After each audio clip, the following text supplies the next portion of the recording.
Hey everybody, welcome back. I just want to add something to the last video I did about the is Yahusha getting your attention, because he's really been getting our attention tonight.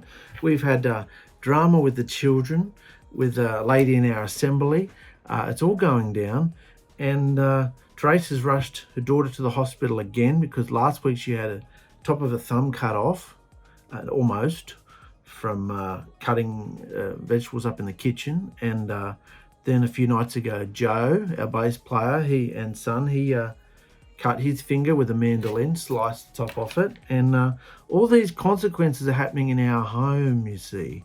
And so right in the middle of that happening, Christopher rings me up and tells me the information I put in the last video, I must have got it off a different website, the encyclopedia part at the end about the Wadjet, the Egyptian deity, and there's a whole lot of other stuff here I want to add to it.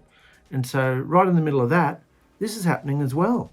But this is really exciting because the reason why Christopher was talking about Israel being a vulture and Israel being a serpent and a viper and all these sort of things, using all this terminology, and he was saying that before he'd even read this explanation here, before he'd found the picture. And the picture was a viper and a vulture combined. So that was so exciting to him to realize, and to us too, to realize he was hearing Yahusha all along. I don't have any doubt about that, but the point is, Yahusha wants everything exactly right. He wants things done a certain way, and we're putting this out into the world. And I want to take you through this to show you what Israel was really involved in. Wadjet was one of the oldest Egyptian goddesses. Her worship was already established in the pre-dynastic period, but did change somewhat as time progressed. She began as the local goddess of 𝗪𝗏, Buto, but soon became patron goddess of Lower Egypt. By the end of the pre-dynastic period, she was considered to be the personification of Lower Egypt, rather than a distinct goddess, and almost always appeared with her sister Nekhbet, who represented Upper Egypt. The two combined represented the country as a whole. All of Egypt were represented by these deities, represented in the Nebti, one of Pharaoh's names, also known as the Two Ladies, which indicated that the king ruled over both parts of Egypt. The earliest recovered example of the Nebti name is from the reign of 𝗪𝗪𝗪𝗪 of the First Dynasty.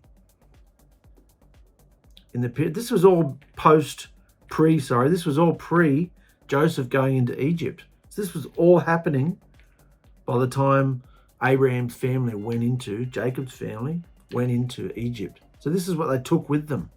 So in the pyramid text, it is suggested that she created the first papyrus plant and primordial swamp. That's right, I said that's what they're living in, a swamp with their understanding.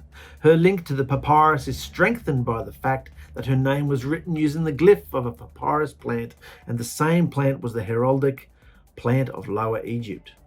According to another myth, Wadjet was the daughter of Atum, or later Ra, popular, who was sent to her as his eye to find Nephthah, moisture, and Shu, air, where they were lost in the waters of Nun.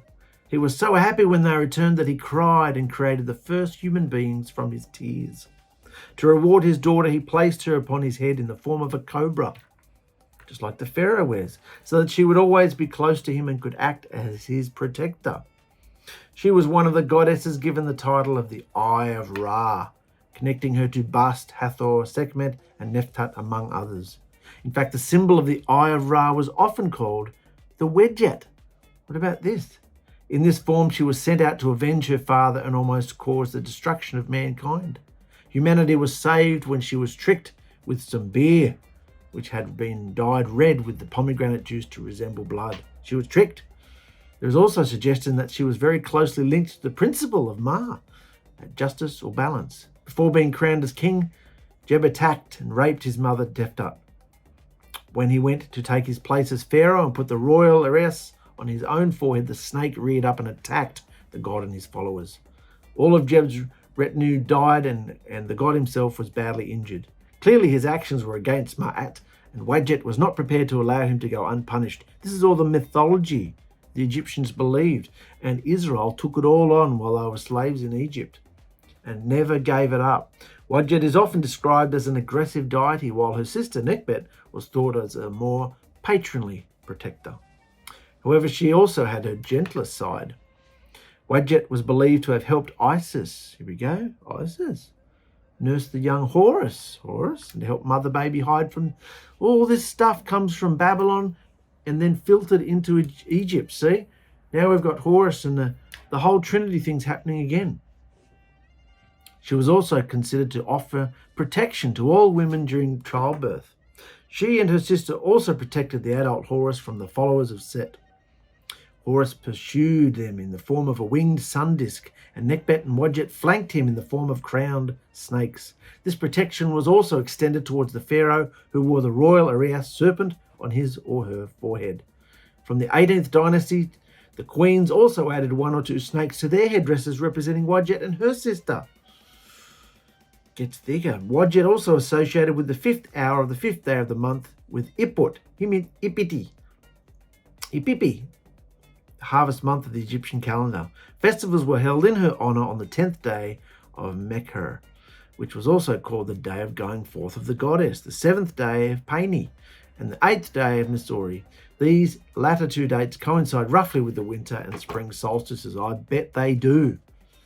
Paganism at its grandest. She was worshipped at the temple of Wadjet known as 𝗪𝗏𝗧. This temple was already long established by the Old Kingdom and is referred to in the pyramid texts. In this temple, Wadjet was linked with Horus. Wadjet was thought to be the wife of Hapi in Lower Egypt and was linked to Set in his role as a representative of Lower Egypt. She was sometimes described as the wife of Ptah and mother of Nephitim, probably because she occasionally took on the form of a lion, like Sekhmet. Her sacred animal was the cobra. She was often depicted as either rearing a cobra or a winged cobra or a woman with a head of a cobra. She was also depicted as a woman wearing the red crown of Lower Egypt. She often appears with her sister 𝗪𝗏𝗧, who was in as a snake or a woman. By the late period, she was also associated with the 𝗥menon, a mongoose-like snakes. Was from the This animal was known for its skill in killing,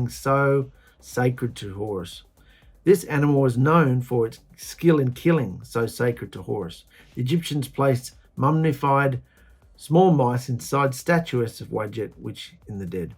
The 2 animals represent day and night.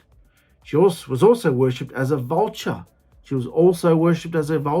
That's what this picture here is for. This was the first picture Christopher found. And he'd been talking about Israel being a viper and a snake and wicked, and then he was talking about her being a vulture. Then he found this picture, and what is she? She's a cobra, a viper, but look at her. She's got wings like a vulture. She's a chimera, a combination, a hybrid. So this was just so exciting to see that Yahusha is speaking to us. You know, this is the supernatural experience I'm telling you about, guys, that you can have. He's in every thought. And if you don't get it right, even just like the last video, if you don't get it right, he's into every jot and every tittle. He wants this right and he wants that right. I want to put this message out the right way. I only had 2 paragraphs of information. And look how much we missed. And we missed the main part, the fact that cobra and vulture combined.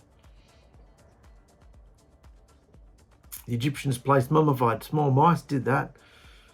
She was also worshipped as a vulture goddess. In her form of the Eye of Ra, she was depicted as a lion-headed woman wearing a solar disc in the areas of cobra. So, what about this, guys? This was going into the mindset of Israel when she went into Egypt. And as we know, Moses' whole argument and struggle with that wicked bitch of a woman, first wife, Israel, all through the wilderness wandering. Stop worshipping idols. Stop ranting and bitching and complaining about wanting to go back to Egypt, back to their idols. And they're full on doing it, building golden calves and still worshipping, still into all this idolatry. And she still is today, even when they had the grand temple. It's in Zechariah. She had the Mazarot. She's worshipping the sun, moon, and the stars. Anything but the one true Elohim. Still doing it to this day. But the point of this whole thing, apart from all the theory and the mongoose and the cobra and the lion-headed woman and the vulture. Apart from all that, the experience I want to bring to your attention is the supernatural. It's getting our attention always. Always, through the children, through the wife, through your husband, through everything. Can you see that? Are you open to have this sort of experience? Now I could have just gone, oh, stuff it, I'll add it to another one in the future. But when it gives you something to do, I can't concentrate. I can't go on to something else. I can't just go and flick the TV on and put my feet up. No, you got to follow through with the project it gives you. Article, go and speak to somebody. I went to speak to this lady in our congregation, but she's not answering the door, and we're trying to ring her, and we'll try again tomorrow. So he wants us to do what he tells us to do. So it's a real living, organic experience, supernatural with Yahusha. Yeah? Are you having that experience? Because it's available to you if you want to have it. Because if you're not having it, it's dead. You're just reading for the sake of reading. But you're not having any of the experiences that you're reading about. So what's the point of it? It's just head knowledge. It's like reading bedtime stories or reading something from the annals of history. What's the point if you're not having the supernatural experience that these guys had? That's the whole point. What they went through is a shadow of what he wants to do with you, not just to have it rattling around in your head. Anyway, that's enough for tonight, guys. This was just an add-on to the last video, and a perfect example of if you don't have it quite right, do it again and fix it all up. Yeah? So I love you guys. Go for what Yahusha wants you to do. It's so important to have him leading you and guiding you. Love you all. Bye-bye.